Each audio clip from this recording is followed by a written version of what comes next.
þetta á að snúast jöfn tækifæri, ekki jöfnuð. Af því leið og þegar það reyna að knýja fram jöfnuð, það eina sem getur gert að koma til niður á lægsta samnefnara. Hvernig nærðu árangri?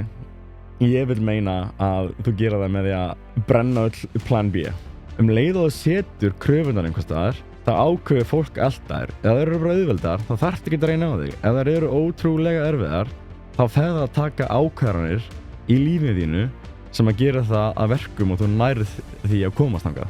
Við erum smá kannski að glata okkur í bara lúmskum, pólitískum réttrúnaði. Við getum ekki bara leyft okkur að búast við því að lífið verði alltaf bara dansarósum. Þetta bara mjög eðlileg þróun af því að við erum búin að taka í sundur og það megi fá að tala og opinskátt einhver málefni og að við getum þá komast að samlega niðurstöðu. Mér finnst við hafa tapað þessum bolta.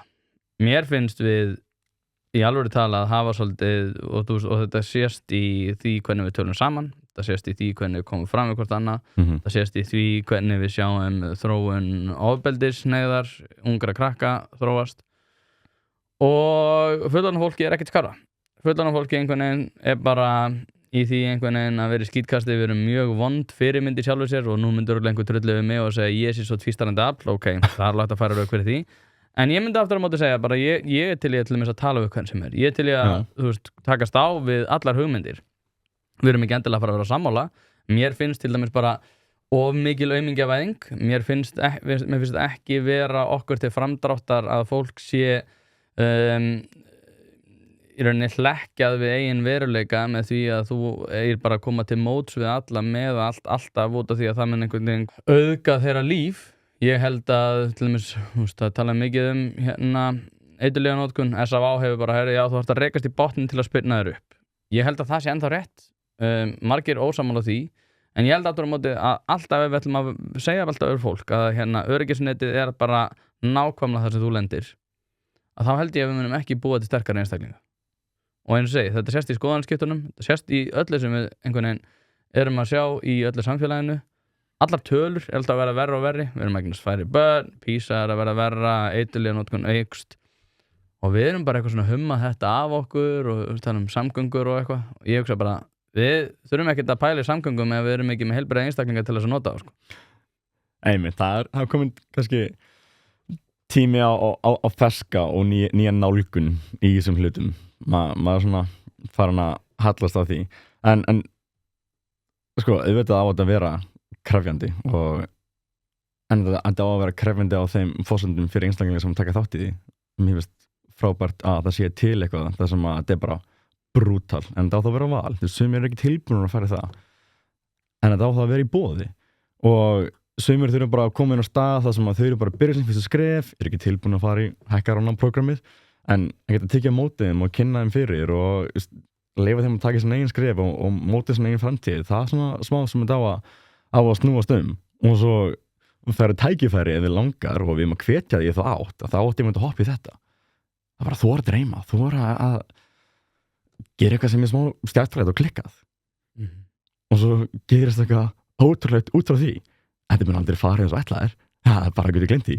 En sko, þetta er mjög áhugavert sem við talar að hækka rána af því að það kom nýr landsliðsþjálfari í Sundinu og það sem hann hefur verið að gera trekk í trekk og þú verður kannski bara að fá hann í viðtal til þess að fara alveg nákvæmlega í þetta þannig ég er ekki að tala fyrir hans hönd eða þá aðferðafræðina eða af hverju hann gerir þetta en það sem hefur verið að gerast er að hann hefur hækkað eða auki kröfunar í að komast í unglingalandsliðin bara 2% á hverju ári og við vorum með X tölu sem komst inn í unglingalandsliðin áður. Er það þá hraðinn?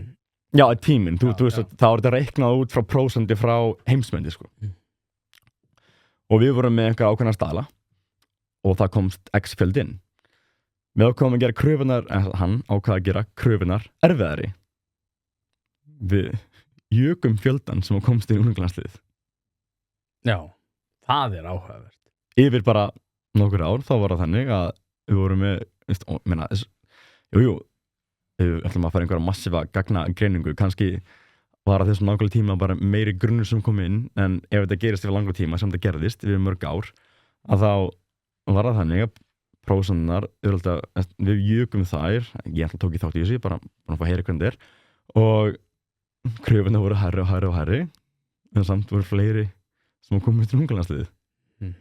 Þú verður leið og það setur kröfunar einhvers staðar, það ákveður fólk alltaf ef það eru bara auðveldar, þá þarftu ekki að reyna á þig. Ef það eru ótrúlega erfiðar, þá fer það að taka ákvarðanir í lífinu þínu sem að gera það að verkum og þú nærð því að komast þangað. Eins og ef ég myndi bara komast á Ólympíuleikana með bara að æfa 2 sinnum í viku og bara ekki dútla, ok, drullulega næs, þá bara ger ég það.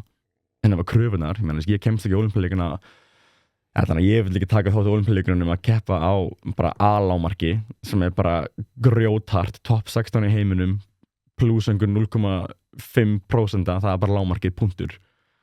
Það er þeir sá vettvangur sem ég keppa út frá, þá verði ég að æfa að minnst að góðast 24 tíma í viku, hugsa allt sem ég geri til þess að komast þangað.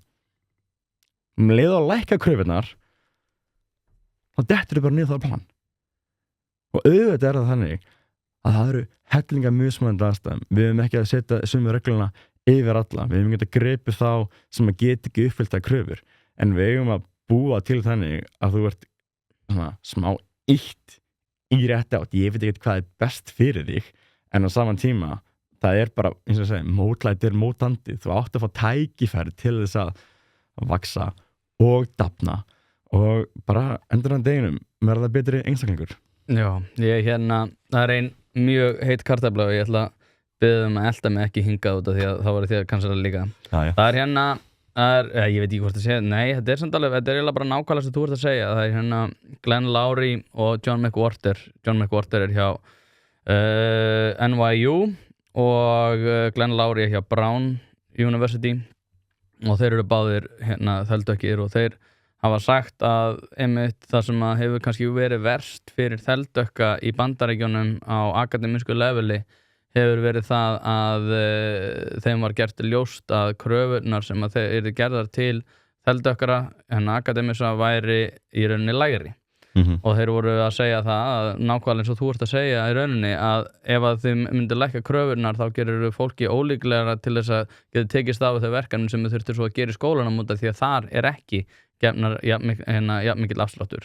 Svo fóru þið að gera minna afsláttur. Ég þekki til eins og í Harvard var þetta gert, í Stanford var þetta gert, í Yale var þetta gert og fjölmörgum öðrum sviðum þar sem að þeldökkum var gert í rauninni auðveldara að komast að gera námið. Og það sem að þetta olli var að þegar þeir komu svo út á vinnumarkaðin að þá vissu fyrirtækin í rauninni að þeldökkir hefðu fengið afslátt. Það er ekki út af þeir eru eitthvað heimskara eða eitthvað þannig, þetta er bara út af því að þeim var gefin afsláttur. Að það var ólíklegri til þess að fá hærri stöður innan fyrirtækja beint eftir nám, heldur en samnemyndu þeirra. Og ég held að þetta sé eitthvað sem við þurfum alveg að hugsa eins og þú segir, ég meina af hverju er prósentan að hækka þeir sem komast í unglingalandslið eftir því sem þú geða það erfiðara. Það er bara út af því að fólk leggur meira á sig.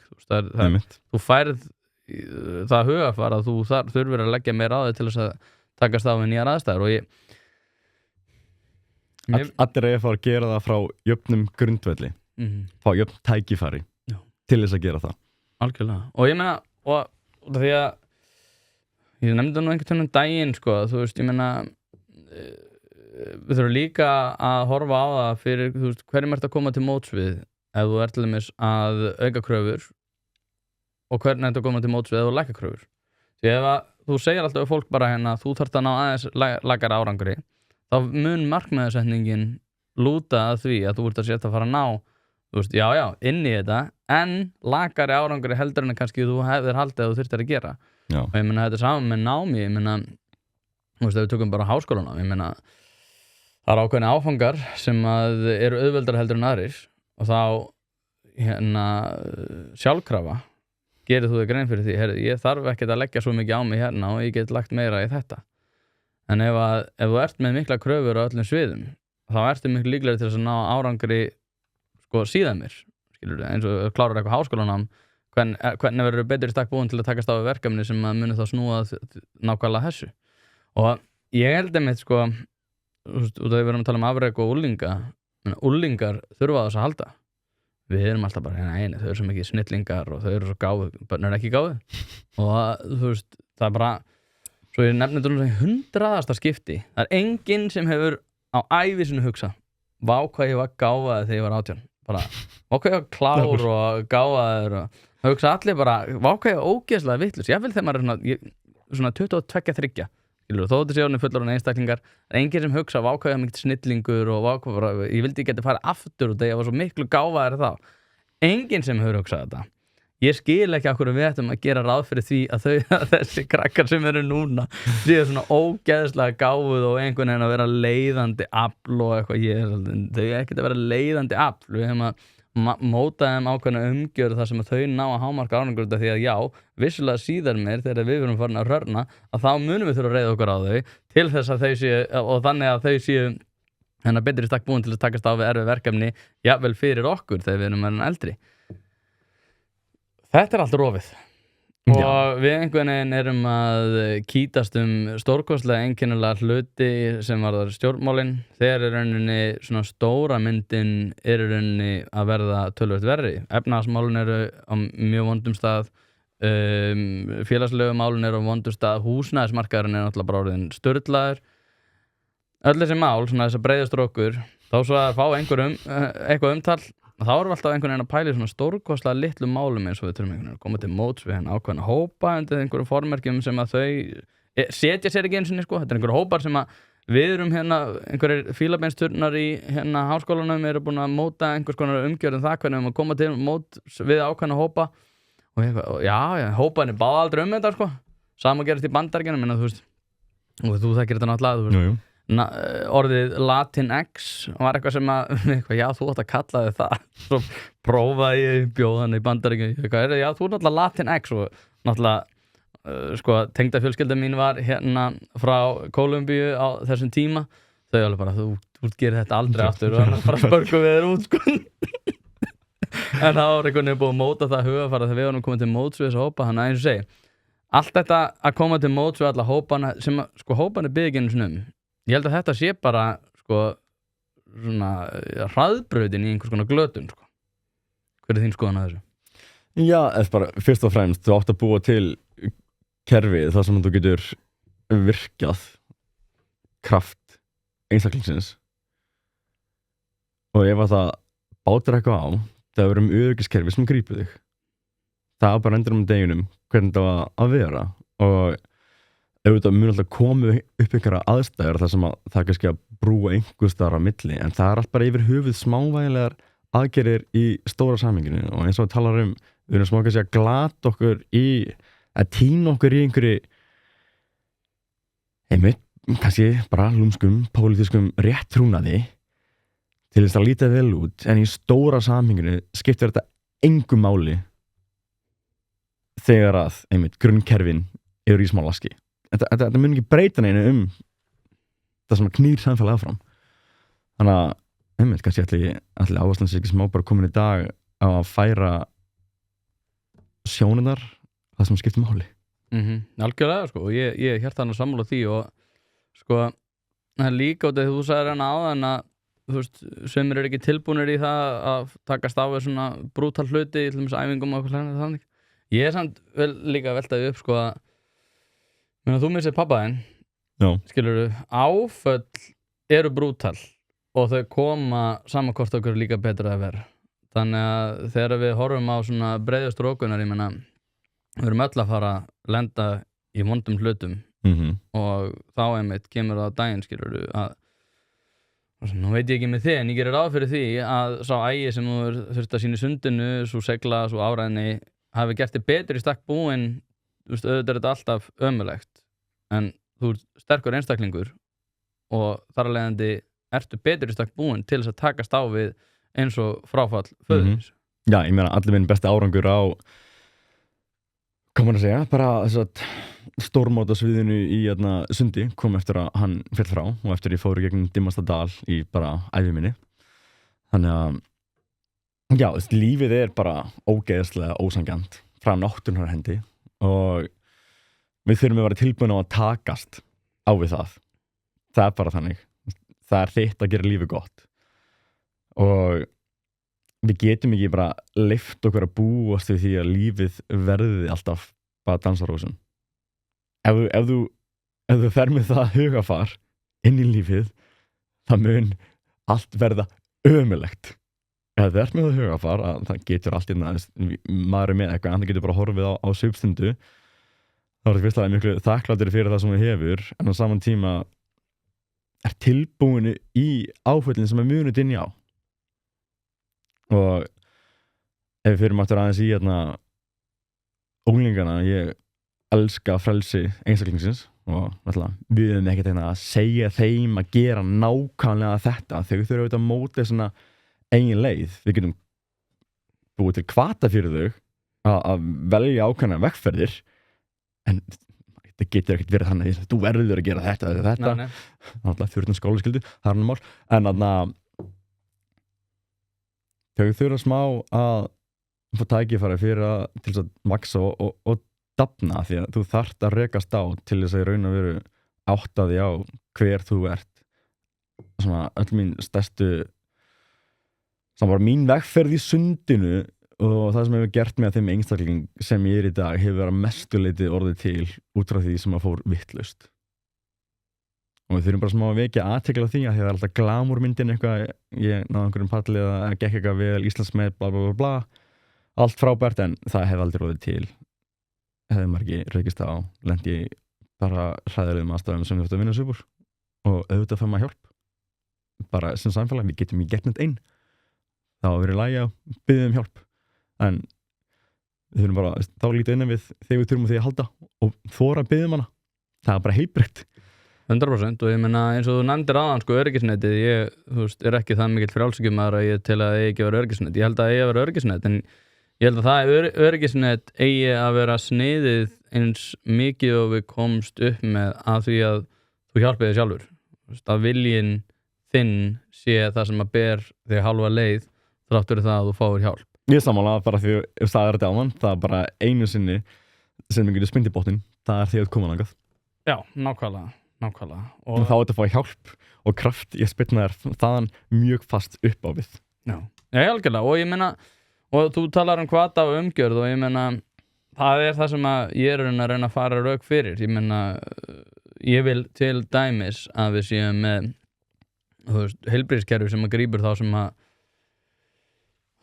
lenda í hrakföllum sem svo bara takir mjög vandar ákvarðanir og öllu svona. Ég er einhvern veginn svona, já, ok, það er samt, skilurðu, þá hugsa ég svona, bíómyndin hérna er að eiga þessi stað hérna, ég veit ekki af hverju bíómyndin hefði geta verið út frá sjónarhóli þessara mannesku og þá er ég með hennar DNA og gen og þar að leiðandi á henn ekkert endilega líða illa þó svo að hún taki vandar ákvarðanir og það er mín skoðun, sko. Þó svo að þessar vondu ákvarðanir eigi ekki, og það er sem að mér finnst þetta svolítið vera vandinn, er að vondar ákvarðanir eru, og það sem við erum kannski alltaf að reyna að gera er að við reynum að búa þannig hnútana að góðar ákvarðanir séu ekki góðar og vondar ákvarðanir séu ekki vondar. Heldur einhvern veginn leiði þetta alltaf sama hlut. Það er þetta sem að mér finnst vera mjög varhugavert við þá þróun sem við erum að sjá í dag, að í rauninni mjög vondar ákvarðanir og mjög góðar ákvarðanir, það er bara einhvern veginn að koma út af því sama.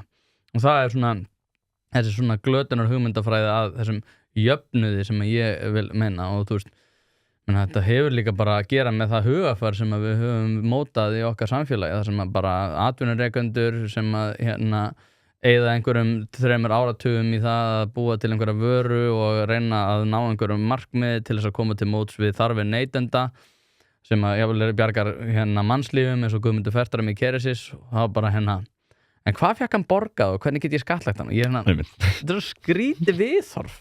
Við erum að tala um mann sem hefur búið til einhverja vöru úr engu, úr fyrirtækið hans fór í næstu í þrótt á tímabili, allir hættu í fyrirtækið hans þrátt fyrir það hann var búin að þróa vöruna. Svo gengur hann rosa vel, er að borga rosalega mikið til samfélagsins, allir á Ísafirði, ég fór hana og þú veist allir á Ísafirði dyrkan. En á höfuðborgarsvæðinu var okkur hann að fá 75 milljónir. Við þurfum að gera eitthvað í þessu. Svo er kannski manneskjur sem bara tekur hræðilegar ákvarðanir og það er bara, þetta er nú bara einhvað fórnalam samfélagsins. Þetta getur ekki verið rétta leiðin. Já.